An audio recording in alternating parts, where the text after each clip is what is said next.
ਆਨੰਦਪੁਰ ਸਾਹਿਬ ਦੇ ਕਿਲੇ ਦੇ ਬਾਹਰ ਸਾਹਿਬ ਸਤਿਗੁਰੂ ਸ੍ਰੀ ਗੁਰੂ ਗੋਬਿੰਦ ਸਿੰਘ ਮਹਾਰਾਜ ਸੱਚੇ ਪਾਤਸ਼ਾਹ ਜੀ ਦੇ ਬਹਾਦਰ ਸਿੰਘਾਂ ਨੇ, ਯੋਧਿਆਂ ਨੇ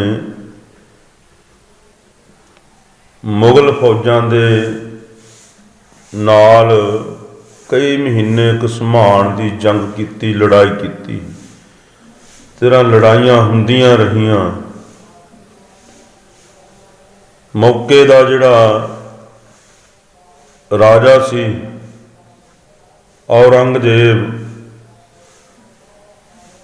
ਔਰੰਗਜ਼ੇਬ ਨੇ ਕੁਰਾਨ ਦੀ ਕਸਮ ਖਾ ਕੇ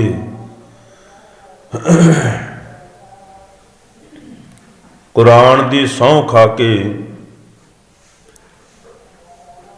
ਸਾਹਿਬ ਸਤਿਗੁਰੂ ਸ੍ਰੀ ਗੁਰੂ ਗੋਬਿੰਦ ਸਿੰਘ ਮਹਾਰਾਜ ਸੱਚੇ ਪਾਤਸ਼ਾਹ ਜੀ ਨੂੰ ਸੁਨੇਹਾ ਘੱਲਿਆ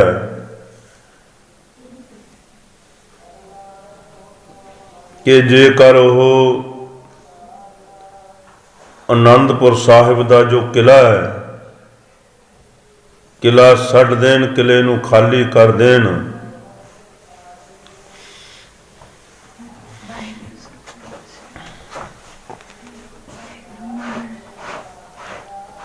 ਤਾਂ ਉਹਨਾਂ ਨੂੰ ਬਿਨਾਂ ਹੀ ਕਿਸੇ ਰੋਕ ਟੋਕ ਤੋਂ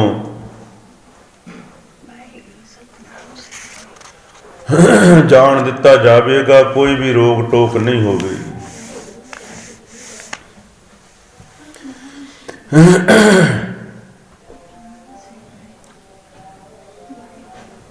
ਗੁਰੂ ਜੀ ਨੂੰ ਭਾਵੇਂ ਔਰੰਗਜ਼ੇਬ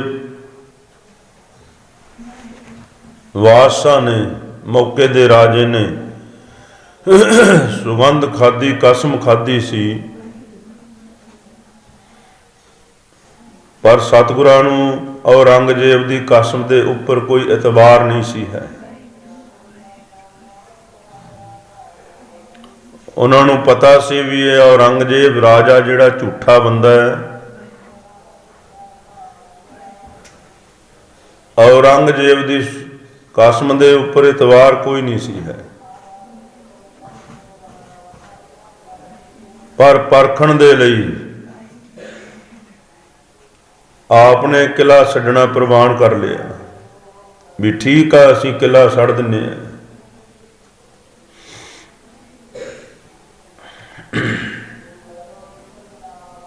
ਕਿਲੇ ਤੋਂ ਨਿਕਲਣ ਦੀ ਦੇਰ ਸੀ। ਮੁਗਲ ਫੌਜਾਂ ਸੀ ਜਿਹੜੀਆਂ ਤਿਆਰ ਕੀਤੀਆਂ ਹੋਈਆਂ ਸੀ ਪਹਿਲੇ ਹੀ। ਬਾਅਦ ਜਦੋਂ ਬਾਹਰ ਨਿਕਲੇ ਕਿਲੇ ਤੋਂ, ਇਹਨਾਂ ਮੁਗਲ ਫੌਜਾਂ ਨੇ ਸਿੰਘਾਂ ਦੇ ਉੱਪਰ ਹਮਲਾ ਕਰ ਦਿੱਤਾ।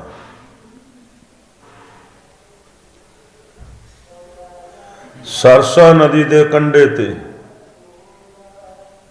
ਬਹੁਤ ਭਾਰੀ ਜੰਗ ਹੋਇਆ, ਮੁਕਾਬਲਾ ਕੀਤਾ ਗਿਆ। ਬਹੁਤ ਜ਼ਿਆਦਾ ਘਸਮਾਣ ਦੀ ਲੜਾਈ ਚੱਲੀ ਹੈ। ਸਤਿਗੁਰਾਂ ਦੀਆਂ ਫੌਜਾਂ ਨੇ, ਸਿੰਘਾਂ ਨੇ ਡਟ ਕੇ ਮੁਕਾਬਲਾ ਕੀਤਾ ਹੈ।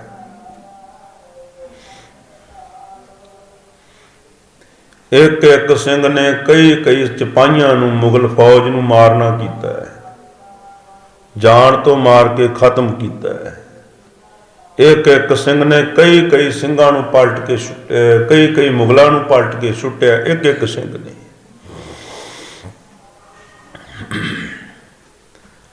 ਜਦੋਂ ਇਹ ਸਰਸਾ ਨਦੀ ਤੇ ਲੜਾਈ ਹੋਈ ਹੈ,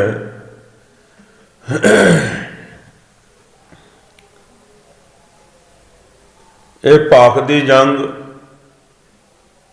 ਇਹ ਭਾਰੀ ਲੜਾਈ ਦੇ ਵਿੱਚ ਸਾਹਿਬ ਸਤਿਗੁਰੂ ਸ੍ਰੀ ਗੁਰੂ ਗੋਬਿੰਦ ਸਿੰਘ ਮਹਾਰਾਜ ਸੱਚੇ ਪਾਤਸ਼ਾਹ ਜੀ ਦਾ ਸਾਰਾ ਜਿਹੜਾ ਪਰਿਵਾਰ ਸੀ, ਇਹ ਸਰਸਾ ਨਦੀ ਦੇ ਵਿਛੋੜਾ ਪੈ ਗਿਆ, ਇੱਥੇ ਵਿਛੜ ਗਿਆ ਸੀ।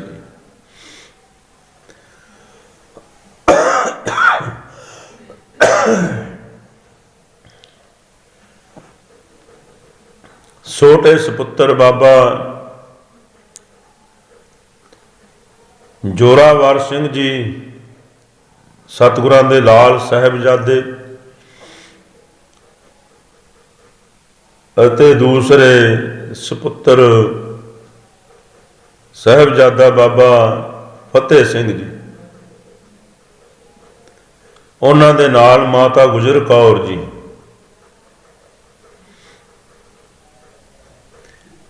ਇਹ ਦੋਨੇ ਸਾਹਿਬਜ਼ਾਦੇ ਮਾਤਾ ਗੁਜਰ ਕੌਰ ਜੀ ਦੇ ਨਾਲ ਚਲੇ ਗਏ। ਇੱਥੇ ਵਿਛੋੜਾ ਬਣਿਆ ਪਰਿਵਾਰ ਦਾ। ਬੜੇ ਭਿਆਨਕ ਸਮੇਂ ਸਨ, ਬੜੇ ਵਿਖੜੇ ਉਹ ਰਸਤੇ ਸਨ, ਜਿਨ੍ਹਾਂ ਰਸਤਿਆਂ ਦੇ ਵਿੱਚ ਦੀ ਲੰਘਣਾ ਕੀਤਾ ਗੁਰੂ ਦੇ ਲਾਲਾ ਨੇ।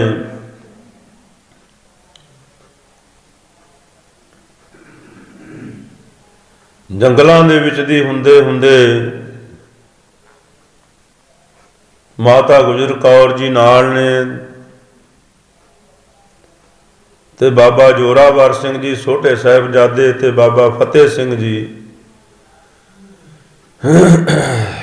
ਦੋਨੇ ਗੁਰੂ ਦੇ ਲਾਲ ਨੇ ਨਾਲ ਬੜੇ ਭਿਆਨਕ ਰਸਤਿਆਂ ਵਿੱਚ ਦੀ ਜਾ ਰਹੇ ਨੇ।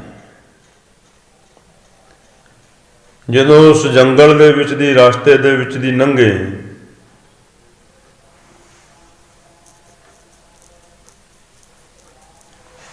ਕਈ ਜਾਨਵਰ ਵੀ ਮਿਲੇ, ਸ਼ੇਰ ਵੀ ਮਿਲੇ, ਸੱਪ ਵੀ ਮਿਲੇ।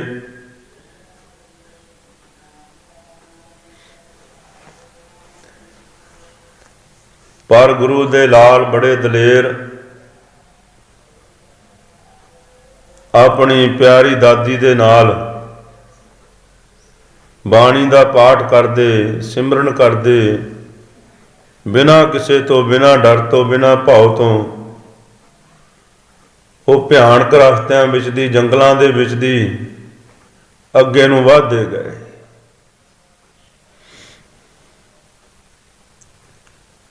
ਔਰ ਦਾਦੀ ਜੀ ਤੋਂ ਸਾਖੀਆਂ ਸੁਣਦੇ ਰਹੇ, ਕਹਾਣੀਆਂ ਸੁਣਦੇ ਰਹੇ ਬਹਾਦਰੀ ਦੀਆਂ। ਇਸ ਤਰ੍ਹਾਂ ਜਿਹੜਾ ਪੈਂਡਾ ਸੀਗਾ, ਇਹ ਭਿਆਨਕ ਸਮਾਂ ਸੀ। ਉਹ ਜਿਹੜਾ ਬੜਾ ਭਿਆਨਕ ਰਸਤੇ ਸੀ, ਜੰਗਲ ਸੀ, ਉਹਨਾਂ ਨੂੰ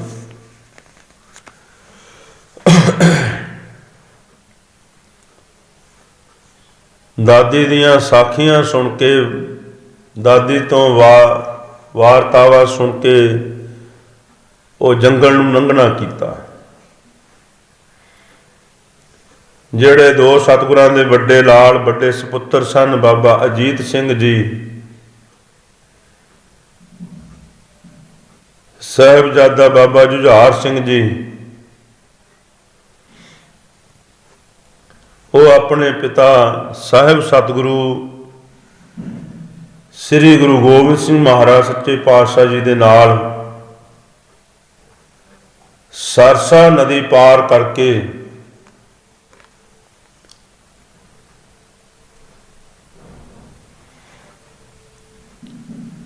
ਰੋਪੜ ਜਾ ਕੇ ਸਵੇਰ ਸਾਰ ਚਮਕੌਰ ਦੀ ਗੜੀ ਵਿੱਚ ਜਾ ਪਹੁੰਚੇ।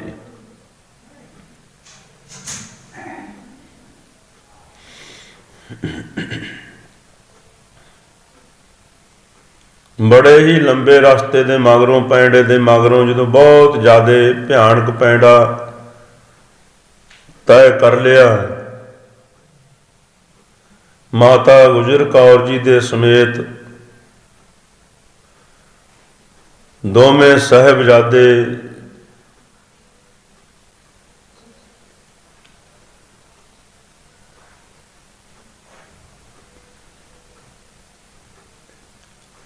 ਕੰਮੂ ਮਾਸ ਕੀ ਹੋਇਆ, ਉਹਦੀ ਝੁੱਗੀ ਦੇ ਵਿੱਚ ਜਾ ਪਹੁੰਚੇ। ਜਦੋਂ ਕੰਮੂ ਮਾਸਕੀ ਨੂੰ ਪਤਾ ਲੱਗਿਆ ਇਹ ਵੀ ਗੁਰੂ ਦੇ ਲਾਲ ਨੇ ਔਰ ਗੁਰੂ ਪਿਤਾ ਨੇ, ਗੁਰੂ ਮਾਤਾ ਜੀ ਨੇ ਮਾਤਾ ਜੀ ਨੂੰ ਦੇਖਦਿਆਂ ਸਾਰੀ ਕੰਮੂ ਮਾਸਕੀ ਸੀ ਜਿਹੜਾ ਉਹ ਬਾਹਰ ਆ ਗਿਆ ਤੇ ਦੋਨੇ ਹੱਥ ਜੋੜ ਕੇ ਮਾਤਾ ਜੀ ਦੇ ਸਨਮੁਖ ਬੇਨਤੀ ਕੀਤੀ ਔਰ ਅਦਬ ਸਤਿਕਾਰ ਕੀਤਾ। ਕਹਿਣ ਲੱਗਿਆ ਮੇਰੇ ਧਨ ਭਾਗ ਨੇ, ਐ ਮਾਤਾ ਜੀ ਤੁਸੀਂ ਆਪ ਮੇਰੀ ਕੁਟੀਆ ਦੇ ਵਿੱਚ ਆਏ ਹੋ, ਨਿਮਾਣੀ ਜੀ ਕੁਟੀਆ ਦੇ ਵਿੱਚ ਆ ਕੇ ਦਰਸ਼ਨ ਦਿੱਤੇ ਨੇ। ਹੁਣ ਤੁਸੀਂ ਕਿਰਪਾ ਕਰੋ ਇਸ ਕੁਟੀਆ ਦੇ ਵਿੱਚ ਵਿਸ਼ਰਾਮ ਕਰੋ। ਕੰਮੂ ਮਾਸਕੀ ਕਹਿਣ ਲੱਗਿਆ ਨਾਲ ਦੋ, ਕਿਉਂਕਿ ਪਰਿਵਾਰ ਸਰਸਾ ਨਦੀ ਤੇ ਵਿਛੜ ਗਿਆ। ਮਾਤਾ ਜੀ ਅਤੇ ਸਾਹਿਬਜ਼ਾਦੇ ਕੰਮੂ ਮਾਸਕੀ ਦੀ ਸ਼ਰਧਾ ਨੂੰ ਵੇਖ ਕੇ ਮਾਤਾ ਜੀ ਦਾ ਹਿਰਦਾ ਖੁਸ਼ ਹੋਇਆ, ਦੋਨੇ ਸਾਹਿਬਜ਼ਾਦੇ ਖੁਸ਼ ਹੋਏ। ਉੱਪਰੋਂ ਹਨੇਰਾ ਹੋ ਰਿਹਾ ਸੀ, ਰਾਤ ਪੈ ਰਹੀ।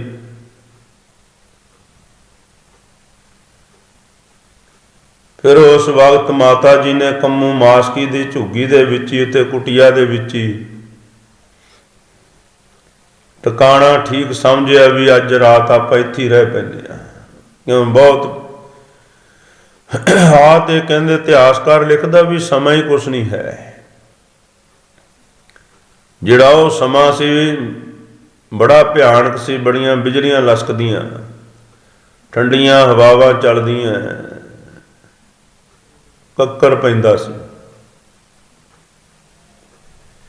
ਉਸ ਵਕਤ ਫਿਰ ਮਾਤਾ ਨੇ ਸਮਝਿਆ ਵੀ ਕੰਮੂ ਮਾਸਕੀ ਦੀ ਝੁੱਗੀ ਦੇ ਵਿੱਚ ਹੀ ਰਹਿ ਪੈਂਦੇ ਆ, ਉੱਤੋਂ ਰਾਤ ਪੈ ਰਹੀ ਹੈ। ਇੱਕ ਉੱਥੇ ਲక్ష్ਮੀ ਨਾਂ ਦੀ ਔਰਤ ਸੀ ਉਹਨਾਂ ਦੇ ਪਾਸ।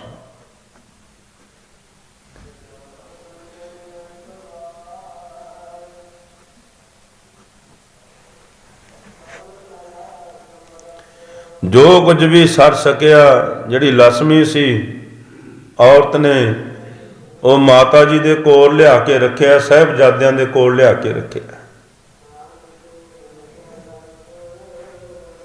ਇਹ ਲక్ష్ਮੀ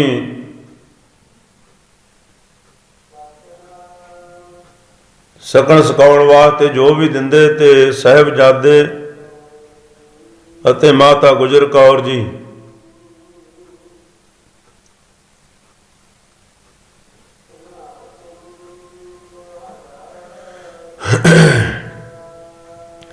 ਉਹਨੂੰ ਅਕਾਲ ਪੁਰਖ ਦਾ ਨਾਮ ਲੈ ਕੇ, ਨਿਰੰਕਾਰ ਦਾ ਨਾਮ ਲੈ ਕੇ, ਗੁਰਪ੍ਰਸਾਦ ਕਹਿ ਕੇ ਛਕ ਲੈਂਦੇ।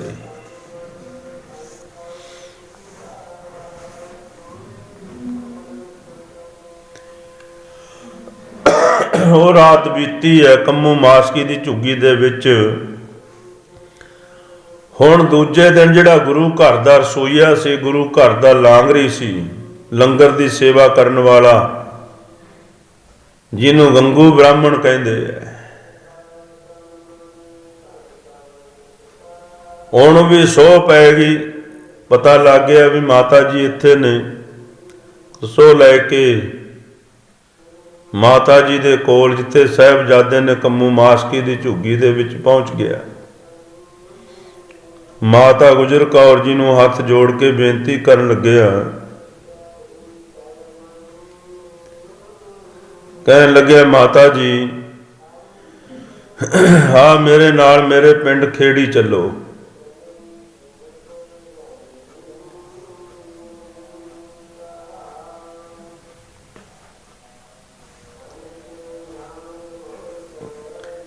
ਉੱਥੇ ਆਪ ਜੀ ਨੂੰ ਕਿਸੇ ਵੀ ਕਿਸਮ ਦੀ ਕੋਈ ਖੇਚਲਾ ਨਹੀਂ ਹੋਵੇਗੀ, ਕੋਈ ਤੰਗੀ ਨਹੀਂ ਹੋਵੇਗੀ।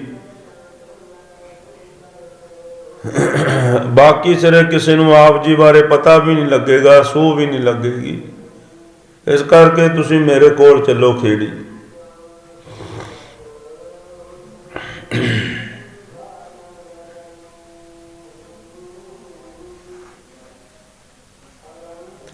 ਮਾਤਾ ਗੁਜਰ ਕੌਰ ਜੀ ਨੂੰ ਚੁੱਪ ਦੇਖ ਕੇ,